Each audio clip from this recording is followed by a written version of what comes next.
Welcome to the gates of hell. Now, depending on your frame of mind, that is either a bizarrely morbid or entirely appropriate way to start a talk about climate action in the year 2022. Behind me is a picture from the Hell's Gate National Park in the town of Naivasha in the Great Rift Valley in my home country, Kenya.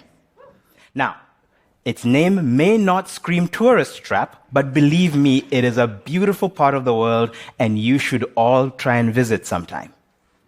But more importantly, it has the potential to play a crucial role in the fight against global climate catastrophe. The most recent IPCC reports are clear. Humanity has left cutting emissions too late. Any realistic path to avoiding unacceptable levels of warming now requires us to not only drastically cut emissions, at least halving them by 2030, but also undertake an equally massive effort to remove greenhouse gases from the atmosphere at an accelerating rate. Now, let's be clear. Greenhouse gas removal is not and cannot be an excuse for continuing to emit. Just as installing seat belts and airbags is not an excuse for deliberately ramming your car into a wall. Indeed, current estimates suggest that even with drastic emissions reductions, the world will need to be removing between 5 and 16 billion tons of carbon dioxide from the atmosphere every single year by 2050. Now, to give you a sense of the scale of that, the low end of that range, 5 billion tons, that's bigger than the size of the global petroleum industry in 2020. So let's not kid ourselves that carbon removal at anywhere close to the scale that we will need in order to survive is some sort of easy way out. It is going to be damn difficult to do. So, how do we do it? Well, the first and most familiar measures will be interventions such as reforestation and landscape restoration, essentially giving Mother Nature the time and space to heal herself. In addition, we can increase the amount of carbon held in our soils through the widespread application of biochar and enhanced weathering of chemically suitable rocks. We estimate that in Africa alone, something like 100 million to 680 million additional tons of carbon dioxide could be drawn from the atmosphere using these types of methods. However, they do require a lot of land, a lot of water, and a lot of other natural resources that may limit the extent to which we can scale them. Moreover, they are subject to some of the feedback loops from the climate change that we are already experiencing, such as more frequent and intense wildfires. And all of that means we are going to need to supplement them with technologies that accelerate and amplify natural processes to remove carbon dioxide from the atmosphere. Enter the members of my new favorite boy band, Dak, Bex, and Bikers.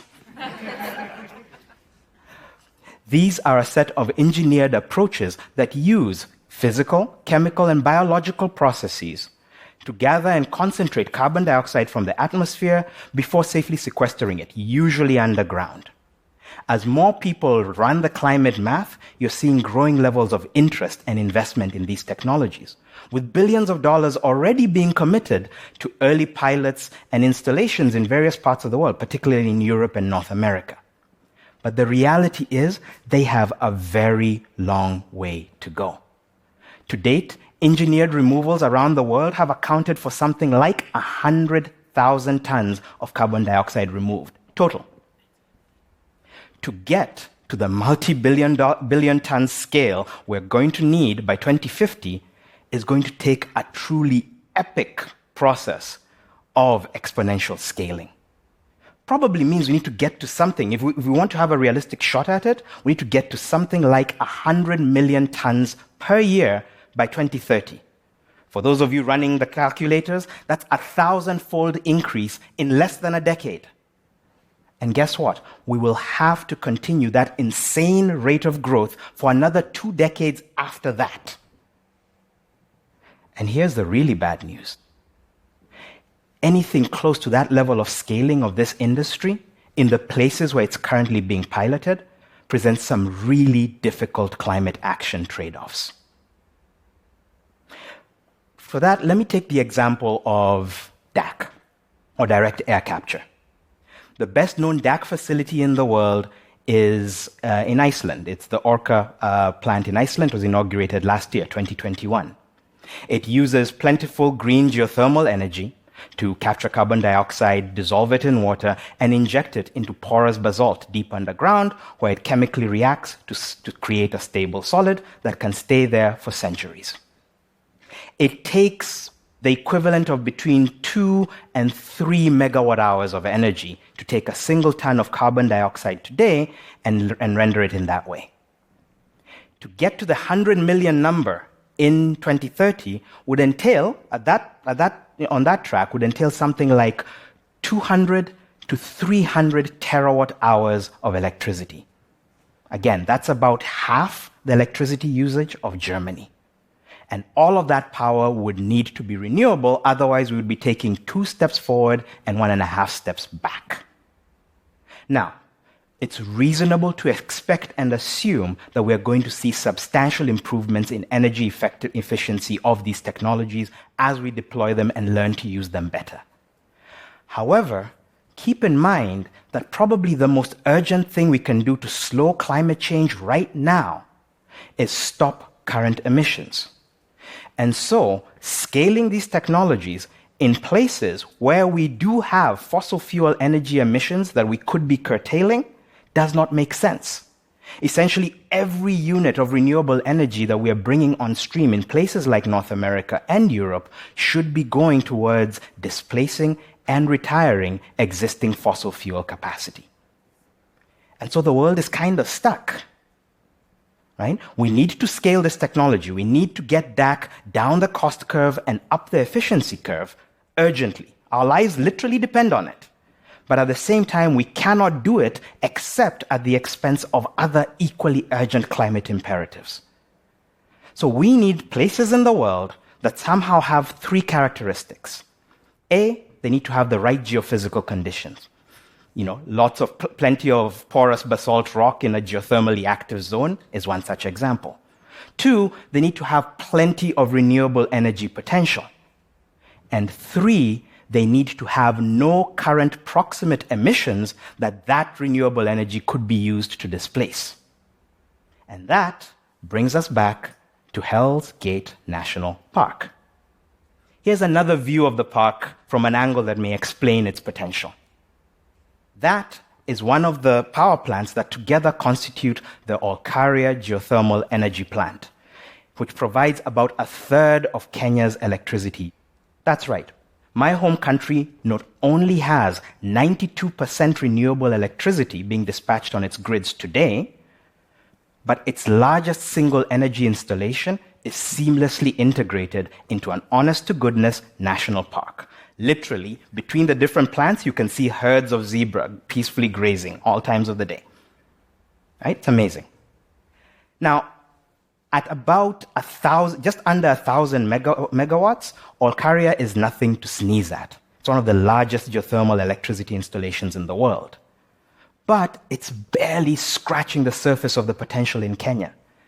There's 10 gigawatts of proven high-quality geothermal resource in the country, widely recognized, ready to be tapped.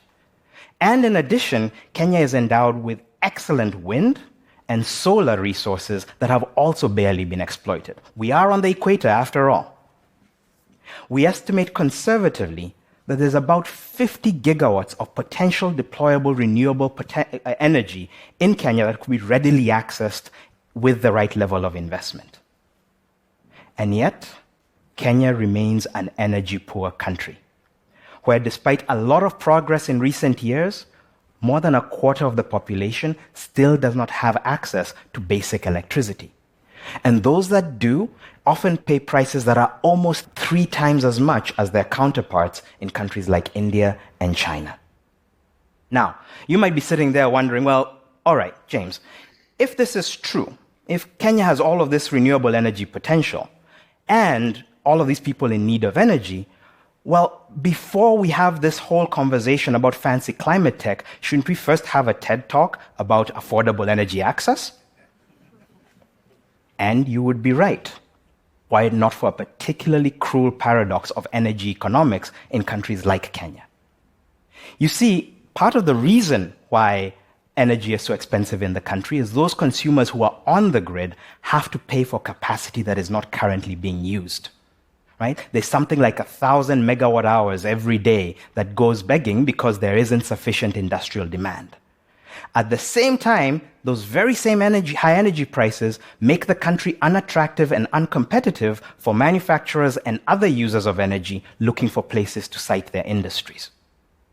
So, to get this straight, the reason why the average Kenyan cannot get affordable access to clean renewable energy, despite all of this natural bounty, is this tremendously frustrating feedback loop where, firstly, we would have all of that energy if someone invested in renewable power plants. People would invest in those power plants if there was a lot of available industry to use the energy. Available industry would come if energy costs weren't so high, and energy costs wouldn't be so high if there was enough demand. It's enough to drive you crazy. But it also points the way to a potential huge triple opportunity. Firstly, introducing DAC and other energy-hungry climate technology into places like the Rift Valley would give them the space and capacity they need to really scale to planetary levels, with no competition, with none of the trade-offs that we would face in other parts of the world. At the same time, having that energy-hungry anchor industry available suddenly creates the basis on which people are willing to invest in expanding the country's renewable energy potential, actually creating the business case for providing tens of millions of people with the productive energy they need to improve the quality of their lives. And thirdly, introducing these new and exciting technologies on the continent with the world's youngest and fastest growing workforce could potentially activate their imaginations and their energies towards becoming climate innovators and solution builders themselves. Basically building an army from the world's largest workforce to solve the world's biggest problem. I call it the Great Carbon Valley. And it's just one of the ways in which Africa, as the continent which per capita is the closest to net zero and has contributed the least to climate change, can play a role in helping the planet avert climate disaster. But in addition, it can go do more and be the first continent to go substantially net negative. We're used to thinking about the continent in terms of its forests, its peatlands, its grasslands, its wetlands that need to be preserved. And we should definitely continue to invest in the indigenous communities, the smallholder farmers, and the local innovators who are protecting and expanding natural carbon sinks. But that should not blind us to the fact that Africa also provides an ideal potential home for scaling the latest and most ambitious of climate technologies. Whichever of these narratives most speaks to you, one thing should be clear. We need to shake the old, tired idea that Africa is a poor, hapless, helpless climate change victim. Instead, Africa and its people have the potential, they can, and they should, be the world's climate vanguard. Thank you.